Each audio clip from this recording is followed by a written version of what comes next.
Superfast ટ્રેનના બારણા બંધ થઈ ગયા અને ટ્રેન સ્ટેશન છોડી ગઈ। બારણા બંધ થતાં પહેલાં તેની એક આછી ઝલક એને દેખાઈ હતી, તે પણ માત્ર 2-3 ક્ષણો માટે। તેનો સરખો સ્કેચ બનાવવો શક્ય ન તો તે કયા નામની જર્ની કરતો હશે તેની ખબર હતી। ટ્રેનમાં એક કમ્પાર્ટમેન્ટથી બીજા કમ્પાર્ટમેન્ટમાં જઈ શકાતું હતું, તેથી એ કયા કમ્પાર્ટમેન્ટમાં હશે તે કહેવું પણ મુશ્કેલ હતું। ટ્રેન સુપરફાસ્ટ હોવાને લીધે કારથી જઈને ટ્રેનને પહેલા ટ્રેનના આના પછીના સ્ટેશન પર પહોંચી શકાય તેમ નહોતું। આ વખતે પણ એને પકડી શકાયો નહીં। તેને અફસોસથી હાથ મસળા અને નિષ્ફળતાના રોષને કારણે ડોકી ધૂણાવી। એની ક્રાઇમ બ્રાન્ચની 10 વર્ષની કેરિયરમાં પહેલો કેસ હતો જે 1 વર્ષથી ચાલતો હતો, અને તોય કોઈ નિષ્કર્ષ પર પહોંચાતું નહોતું કોઈને પકડી શકાયું। જે પણ હોય ખૂન કરી છટકી જતો હતો અથવા છટકી જતી હતી, બરાબર ને? હા, શું ખબર કદાચ એ સ્ત્રી પણ હોય। હજુ આજે જ તે જોવા મળ્યો, અને તે પણ એક પેન્ટ અને હુડીમાં, એટલે એની જાતિ પણ નક્કી કરી શકાય તેમ નથી। તેના ચહેરા પર કાળા કપડાં જેવું કશું લાગતું, વળી હુડીથી માથું ઢાંકેલું હોય, કશું પણ કહેવું અશક્ય હતું। અને આમે આજકાલ પહેરવેશ, વાળ વગેરે ઉપરથી પહેલાંની જેમ જાતિ નક્કી શકાય તેમ રહ્યું નથી। જ્યારે પણ ખૂન કરતો તે એક ધિક્કાર અને ગુસ્સાનું ઇમેજ દોરેલું કાગળ બાજુમાં છોડી જતો। તે કાગળ પર કોઈ પણ જાતના ફિંગરપ્રિન્ટ હજી સુધી ક્યારેય મળ્યા નહોતા। આ 10મું ખૂન હતું। દોસ્તો, જલ્દીથી વિડીયો લાઇક કરીને ચેનલ સબસ્ક્રાઈબ કરી દો। આ એક સિરિયલ કિલર હોવો જોઈએ, તે સિવાય કશા જ તારણ પ્રવાહી નહોતું। એક ઇમોજી સિવાય બીજી કોઈ પદ્ધતિ કે રીત કશું જ સમાન નહોતું। 10 ખૂનમાં બીજી એક વાત બધાને જોડતી હતી કે તે બધા વર્ષો પહેલાં એક જ પોળમાં રહેતા હતા। સમય જતાં બધા મોટાભાગના લોકોએ પોતપોતાના ઘર વેચી બીજી જુદી સોસાયટીમાં મોટા ઘરો લઈ લીધા હતા। હવે બધા જુદી જગ્યાએ રહેતા હતા। હમણાં થોડા સમય પહેલાં ત્યાંના તમામ મકાનો તૂટી એની જગ્યાએ મોટું શોપિંગ સેન્ટર બંધાવા જઈ રહ્યું હતું। બધાના ભણતર, કામ ધંધા, નોકરી કશું જ સમાન નહોતું। આ વ્યક્તિ પોતાનો શિકાર કઈ રીતે નક્કી કરે છે તે સમજવું સહેલું તો નહોતું જ। પોળમાં જ કશું બન્યું છે કે બન્યું હતું, પણ શું, ક્યારે, કઈ રીતે, કોઈ કડી મળતી નહોતી। અત્યાર સુધીમાં 3 ઓફિસર્સ બદલાઈ ચૂક્યા હતા। એ 4થી એપોઇન્ટમેન્ટ થઈ હતી। બધા ભેગા થઈને પણ એની જડ સુધી પહોંચી શક્યા નહોતા। કોઈ કાર અકસ્માતમાં મરતું તો કોઈ ટ્રેનના ટ્રેક પરથી પસાર થતા ટ્રેનની અડફેટે આવી જતું। કોઈ પેન્ટ હાઉસમાં પાર્ટી કરતા 4થા માળથી ગબડી પડતું, તો વળી કોઈ બાથરૂમમાં લપસી પડી મરી જતું। કોઈ વરસાદમાં રસ્તાના ખાડામાં સ્કૂટર સાથે ગબડી પડીને મરી જતું। ગમે તે રીતે મોત થયું હોય, દરેકની બાજુમાં અથવા લાશના શરીરને ચોટેલી ઇમોજીવાળો કાગળ જરૂર મળતો। બંધ ઘરમાં કે પછી ઉપર 100 માણસોની પાર્ટી ચાલતી હોય અને નીચે બધા ડ્રાઈવર્સ બેઠા હોય, સિક્યુરિટી સ્ટાફ હોય, તેવી જગ્યાએ કોઈને એ વ્યક્તિ દેખાય જ નહીં એવું કેમ બને? હોસ્પિટલ હોય, રોડ હોય કે માણસોની સતત હાજરીવાળી ઓફિસ હોય, કોઈએ હજી સુધી એને જોયો હોય તેવું બન્યું નહોતું। કોયડો વધુ ને વધુ ગૂંચવાતો જતો હતો। આજે એક માણસ ટ્રેન સ્ટેશનના પ્લેટફોર્મ પરથી ધક્કો વાગતા નીચે પડી ગયો હતો, અને એ ઊભા થઈને બહાર આવે તે પહેલાં તો એક ટ્રેન ત્યાંથી ફૂલ સ્પીડે પસાર થઈ ગઈ। એ માણસના શરીરના થઈ ગયા।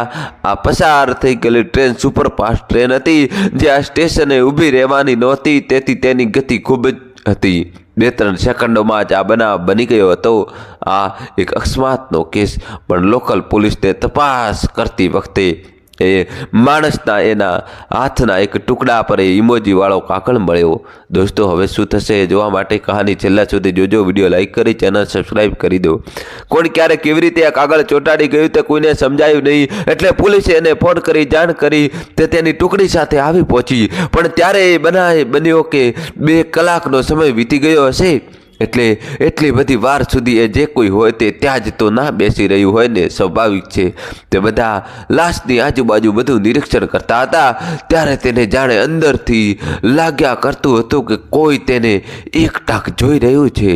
તેને ચોતરફ વેધક નજર ફેરવે રાખી હતી, પણ કોઈ શંકાસ્પદ વ્યક્તિ નજરે ચડ્યું નહોતું। પ્લેટફોર્મની આ તરફ એ લોકો તપાસ કરતા હતા। એવામાં પ્લેટફોર્મની બીજી બાજુએ બીજી એક સુપરફાસ્ટ ટ્રેન આવી ઊભી, ટ્રેન ઉપડવાની ક્ષણે એ લોકોની બાજુમાંથી જાણે કોઈ સફાળું દોડ્યું. તેમાં તેજ મગજે અને તીક્ષ્ણ નજરે તેને નોંધ લીધી. તે બધું પડતું મૂકીને એની પાછળ દોડી, પણ વ્યર્થ. તેનું મગજ તેને કહી રહ્યું હતું કે ચોક્કસ તે એ જ વ્યક્તિ હતી જેને તેઓ શોધે છે. તે જરૂરી સૂચનાઓ આપી ઘરે આવી. ઘરમાં તેના 65 વર્ષના પપ્પા, તેનો 8 વર્ષનો પુત્ર, રેખા માસી અને એમ 4 જણા રહેતા હતા. મમ્મી ગયા વર્ષે જ ગુજરી ગઈ હતી. એક ભાઈ અને એક બહેન હતા, પણ બંને અમેરિકા રહેતા હતા અને પોતપોતાના સંસારમાં વ્યસ્ત હતા. પપ્પા નિવૃત્ત જજ હતા. તેને ક્રાઇમ બ્રાન્ચમાં જોબ ચાલુ કર્યા પછી લગ્ન તો કર્યા, પણ લગ્ન જીવન સફળ ન થઈ શક્યું. પતિ છૂટાછેડા લઈ ઓસ્ટ્રેલિયા વસી ગયો હતો, પણ બંને વચ્ચે મા બાપ તરીકેના સંબંધ સારા હતા. સાંજના 6 વાગવા આવ્યા હતા. રિધમ સ્કૂલ, ટ્યુશન વગેરે પતાવી આવીને જ્યાં દાદા ચાની ચુસ્કીઓ લઈ રહ્યા હતા, ત્યાં તેમના વિશાળ ગાર્ડનની વચ્ચોવચ્ચ બનાવેલા ગજેબોમાં બેસી જ્યુસ સાથે શક્કરપારાનો નાસ્તો કરી રહ્યો હતો. સિમોન આવીને સીધી કપડાં બદલ્યા વગર જ ત્યાં બેસી ગઈ. રેખા માસી તેને માટે પણ ચા લઈ આવ્યા. રેખા માસી તેની મમ્મીના દૂરના પિતરાઈ બહેન હતા, જેમના પતિએ તેમને લગ્નના થોડા જ મહિનાઓમાં કાઢી મૂકેલા. તેમના માતા પિતાએ તેમને પિયરમાં રાખ્યા નહીં, તેથી ત્યારથી તેની મમ્મીએ તેમને તેમની સાથે રહેવા બોલાવી લીધેલા. તે પછી હંમેશા માટે તેઓ પણ તેમના ઘરની જ વ્યક્તિ બની રહ્યા હતા. એ 3 છોકરાઓ પણ તેમની સગી માસી જેટલું જ સમાન સન્માન આપતા.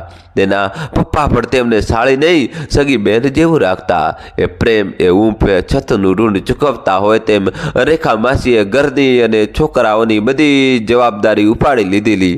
બધા જ અભિન્ન અંગ હોય તેમ વર્તતા. મમ્મી અને રેખા માસી વચ્ચે કોઈ વાર છોકરાઓને વડું પડતા લાડ લડાવવા બાબતે બોલચાલી થઈ જતી, પણ માસી હવે પછી વધુ પડતા લાડ નહીં કરે એવું કંઈ બનાવી લેતા. મમ્મી પણ પાછી હસીને પોતાની બ્રશ અને કેનવાસની દુનિયામાં વ્યસ્ત બની જતી. છેલ્લે મમ્મીને કેન્સર થયું ત્યારે માસીએ જે જતનથી મમ્મીની સેવા કરી હતી તે જોઈ લાગતું કે તેમણે આખી જિંદગીનું ઋણ વાળી દીધું છે. બધા સાથે બેસી વાતો કરવા લાગ્યા. તેમનો રોજનો રૂટીન હતો. રોજ સાંજે ત્યાં બેસવું, ચા, કોફી, નાસ્તો, જ્યુસ લેતા આખા દિવસની વાતો કરવી, અને પછી 7 વાગે એટલે માસી જમવાનું બનાવવા જતા રહેતા. પપ્પા ત્યાં જ બેસીને પુસ્તક વાંચતા. રિધમ થોડીવાર સોસાયટીના મિત્રો સાથે રમતો. સિઝન અનુકૂળ ના હોય તો એ લોકો ગજેબાના કન્ટેઈન બંધ કરી બેસતા. વધુ પડતી ઠંડી હોય તો પોર્ટેબલ હીટર ચાલુ કરતા, અને ગરમી હોય તો પોર્ટેબલ એસી ચાલુ કરતા, પણ ત્યાં બેસતા જરૂર. દોસ્તો, જલ્દીથી વિડીયો લાઈક કરીને ચેનલ સબસ્ક્રાઈબ કરી દો. જોકે તેની જોબને કારણે રોજ જોડાઈ શકતી નહીં, પણ જ્યારે તક મળે તે જરૂર એ ફેમિલી મિટિંગમાં હાજર થઈ જતી. આજે તે થોડી વધારે હતાશ અને અકળાયેલી હતી, તેથી તેને આજે બનેલી ઘટના કઈ સંભળાવી. આમ તો જોકે તે કોઈ કરંટ કેસની વિગતવાર ચર્ચા કરતી નહીં, પણ અત્યારે બધી પહેલાની ઘટનાઓ પણ જૂની બધી વાતે ચર્ચાવા લાગી. થોડી વાર રિધમ ત્યાંથી જતો રહ્યો એટલે રેખા માસીએ જણાવ્યું કે તે જ્યારે પરણ્યા અને ત્યારે તેમના પતિનું પણ એ પોળમાં જ ઘર હતું, પણ અત્યારે તેમના વિશે તેમને કોઈ જ માહિતી નથી. આ વાત કશી ઉપયોગરૂપ થાય તેમ છે કે નહીં તે વિચારતી તે પોતાના રૂમમાં ગઈ. બધા જ પોઈન્ટ, બધા જ ખૂન વિશે તેને નવેસરથી ફરી વિચારવાનું ચાલુ કર્યું. અગત્યના પોઈન્ટની સ્ટીકી નોટ બનાવી રૂમની એક વોલ પર બનાવેલા બોર્ડ પર ચોંટાડવા માંડી, અને બધાના કનેક્શન અને દરેક પોસિબિલિટીઝ વિશે ઊંડાણપૂર્વક વિચારવા માંડ્યું. દોસ્તો, જલ્દીથી ચેનલ સબસ્ક્રાઈબ કરી દો. મોડી રાત સુધી કામ કરતા છેવટે ખુરશી પર જ તેની આંખ મીચાઈ ગઈ. ઊંઘમાં પણ એ જ વાતો તેની ચારેકોર ગુંટાતી રહી. એલાર્મની મોટી રીંગ સંભળાતા એ સફાળી ઊભી થઈ ગઈ. રિધમને સ્કૂલે જવાનું એલાર્મ વાગી રહ્યું હતું. રેખા માસી જે બધી જવાબદારી રાખતા છતાં એ બને ત્યાં સુધી તો ઉઠીને રિધમને દૂધ નાસ્તો આપતી અને મૂકવા પણ જતી. તે ઊભી તો થઈ ગઈ, પણ ચક્કર આવતા દડામ દઈને નીચે પડી. તેની ચારે બાજુ અવાજ તો ગુંજતા રહ્યા. તેને પડવાનો અવાજ સાંભળી રિધમ, પપ્પા અને માસી દોડી આવ્યા. બધાએ ટેકો આપીને પલંગમાં બેસાડી. માસીએ રિધમના દૂધ નાસ્તાની તૈયારી કરતા એક બાજુ કોફી બનાવવા મૂકી. દોસ્તો, જલ્દીથી વિડીયો લાઈક કરી ચેનલ સબસ્ક્રાઈબ કરી દો. હજુ તેનું માથું ચક્કર ભરતું હોય તેમ લાગતું હતું. માસીએ તેને ટોકી પણ કરી કે હેલ્થ બગડે એટલો સ્ટ્રેસ લેવો સારો નહીં, પણ માસીના શબ્દો અને મનમાં સંભળાઈ રહેલા બીજા અવાજો એકમેકમાં જાણે ભળી જતા હોય તેમ તેને લાગ્યું. કોફી પી જરા સારું લાગતા તે બહાર ગાર્ડનની ચેર પર પપ્પા સાથે બેઠી. આખા ઘરમાં તેની સૌથી પ્રિય જગ્યા હતી. ગજેબોમાં મૂકેલા ટીવીમાં ન્યૂઝ ચેનલ ચાલુ કરી બંને આજના નવીન સાંભળવા લાગ્યા. 8:30 જેવું થતાં પપ્પા ઊભા થઈ નાહવા ગયા એટલે તેને સાથે સાથે ન્યૂઝપેપર્સના પાના ઉપર પણ નજર કરવા માંડી હતી. ત્યાં ન્યૂઝમાં તેને એક વ્યક્તિ દેખાય. તેનો અવાજ થોડો પાતળો હતો પણ સ્ત્રીનો તો નહોતો જ. કદાચ 15 વર્ષના છોકરાનો હોય. તેને પેલા જેવા જ કપડાં પહેર્યા હતા. મોં પણ એ જ રીતે ઢંકાયેલું હતું. એ પેલા બંધાઈ રહેલા શોપિંગ સેન્ટર પર જઈ અમુક જગ્યાએ ખોદકામ કરવામાં આવશે તો કશું જરૂર મળશે તેવા અર્થનું કશું કહી રહ્યો હતો. તેને એકટક થયેલી નજર ખસેડી તો સામે ટીવીમાં રિપબ્લિક ચેનલ પર આનંદ ગોસ્વામીકુ ખાસ પોલિટિકલ બ્રેકિંગ ન્યૂઝની વાત કરી રહ્યો હતો. તેને રિમોટ લઈ ટીવીની ચેનલો બદલી જોવા માંડી પણ તેણે જે છોકરો હમણાં હુડીમાં જોયો તેવું કે તેને લગતું કોઈ પણ ચેનલ પર આવતું નહોતું. દોસ્તો જલ્દીથી ચેનલ સબસ્ક્રાઈબ કરી દો. કહાની છેલ્લા સુધી જોજો, હવે નવો ટ્વિસ્ટ આવશે. તેને લાગ્યું કે મગજ પરથી કંટ્રોલ ગુમાવી રહી છે. અકળામણ ગભરામણ છુપાવતા તે નાહવા જતી હતી. તેને ટીવીમાં કશું જોયાની વાત કોઈને કરી નહીં પણ એ પોતાની ટીમ લઈને તે પોળ કે જ્યાં શોપિંગ સેન્ટર બનવાનું હતું ત્યાં પહોંચી ગઈ. પોળના તમામ મકાનો ધરાશાયી બની ગયા હતા અને હવે જમીનમાં નીચે ખોદકામ ચાલી રહ્યું હતું. બધા ચારે તરફ વિખરાઈ જોવા લાગ્યા પણ શું જોવાનું છે તે તો કોઈને ખબર જ ક્યાં હતી. આજે કોઈ સ્પષ્ટ સૂચના મળી જ નહોતી. આજે મેડમની વાત તેઓ સમજી શકતા નહોતા. બધાના આશ્ચર્ય વચ્ચે રોજ ક્લિયર કટ વાત કરનાર મેડમ આજે ગોળ ગોળ બોલતા હતા. તેને પેલા છોકરાએ ઉલ્લેખ કરેલો તે જગ્યાએ પણ ખાસ જોયું. લગભગ કલાક થવા આવ્યો તોય કશું જાણવા ના મળ્યું એટલે લોકો ત્યાંથી નીકળી જવા ગાડીમાં બેઠા અને એક મજૂર દોડતો હામતો આવ્યો. ખોદતા ત્યાં કોઈ હાડપિંજર નીકળ્યું હતું. બસ આખા મેડમના યુનિટમાં ચહલ પહલ થઈ ગઈ. એ જગ્યાએ કામ બંધ કરી દેવામાં આવ્યું. લોકલ પોલીસની ટીમ અને ફોરેન્સિક ટીમ આવી ગઈ. દોસ્તો જલ્દીથી વિડીયો લાઈક કરી ચેનલ સબસ્ક્રાઈબ કરી દો. ઇંચની તપાસ ચાલુ થઈ ગઈ. હવે તેને પોળમાં છેલ્લા 15 વર્ષમાં રહી હોય તેવી દરેક વ્યક્તિઓના ડીએનએની તપાસ ચાલુ કરી દીધી. એક પોઢ ત્યાં નાકા પર બેસી રહેતા સાવા ગાંડા જેવા માણસના ડીએનએ સાથે પેલા હાડપિંજરના ડીએનએનો મેચ મળી ગયો હતો. વાત ન્યૂઝમાં આવતા રેખા માસીએ તેને ફોટો જોઈ ઓળખી નાખ્યો. એ તેમનો પતિ હતો. જોકે આટલા વર્ષે માસી તેનું મોઢું પણ જોવા માંગતા નહોતા. પોલીસે તેને કસ્ટડીમાં રાખી પોળના દરેકે વ્યક્તિની ઊંડી તપાસ હાથ ધરી. એવામાં એક દિવસ કોણ જાણે શું થયું તો માસી તેની સાથે પોલીસ સ્ટેશન જવા તૈયાર થઈ ગયા. ખબર નહીં પણ કેમ તેમને એમના જૂના પતિ રોહિતને મળવું હતું. માસીને જોતા તે ધ્રુસકે રડી પડ્યો. પછી જે તેણે માસીને કહ્યું તે હૃદયને છેક અંદર સુધી અચમચાવી નાખે તેવું હતું. દોસ્તો તમારા ભાઈ માટે કહાની છેલ્લે સુધી જોજો. રોહિતે માસીને કાઢી મૂકી દેવ્યા નામની સ્ત્રી સાથે રહેવાનું ચાલુ કરેલું. તે બંનેને એક પુત્ર હતો. સંપત જેટલા રોહિતમાં હતા તેટલો જ છોકરો ડાયો અને ભણવામાં હોશિયાર હતો. તે વર્ષે તે 10માની એક્ઝામ આપવાનો હતો. એ ઉત્તરાયણનો દિવસ હતો. સવારથી જ પવન સરસ હતો એટલે પતંગના શોખીનો અગાસીમાં મોટેથી લાઉડ સ્પીકરો વગાડતા પતંગો ઉડાડતા અને કાપવામાં મશગુલ હતા. સાથે ઊંધિયા જલેબી, ગરમા ભજીયા, જામફળ, બોર, શેરડીની જયાબત ચાલતી હતી. રોજ જેવા થોડા લોકો નીચે હતા દારૂને જુગારની મસ્તીમાં. તેમને સવારના પોરથી જ નીચે પોળમાં એક ખાલી મકાનમાં ઓટલા પર અંદરની બાજુએ પોતાની મહેફિલ જમાવી દીધી હતી. દોસ્તો જલ્દીથી ચેનલ સબસ્ક્રાઈબ કરી દો. અંધારું થયું તોય રોહિતે ઘરે પાછો ના ગયો એટલે દેવિકાએ સંપતને એને બોલાવવા મોકલ્યો. સંપત હંમેશા શિયાળામાં પેન્ટ અને હુડી પહેરતો, માથું ઉડીથી ઢાંકી રાખતો. તે દિવસ પણ તેણે એવા જ કપડાં પહેરેલા હતા. એની બધી જ જગ્યાઓ જાણતો હોવાથી તે સીધો ખૂણાની ખાલી ઘરે ગયો. ત્યાં કોઈને બેસવાનું, ઊભા રહેવાનું કશાનું જ ભાન નહોતું. બધા લથડિયા ખાતા આમ તેમ ડોલતા એલફેલ બોલતા હતા. એમનો એક શબ્દ પણ સમજાય તેવો નહોતો. એટલે સંપત છેક અંદર આવ્યો અને રોહિતને હાથ પકડી લઈ જવા માંડ્યો. પણ રોહિતે એને ધક્કો મારતા એ ત્યાં નીચે પડેલી દારૂની બોટલ પર પડ્યો. કાચ તેના શરીરમાં ઘૂસી ગયો. પીડાથી કળસતો તે થોડી વાર હાલ્યો નહીં એટલે બધા તેની ગોળ ફરતે ભેગા થઈ ગયા.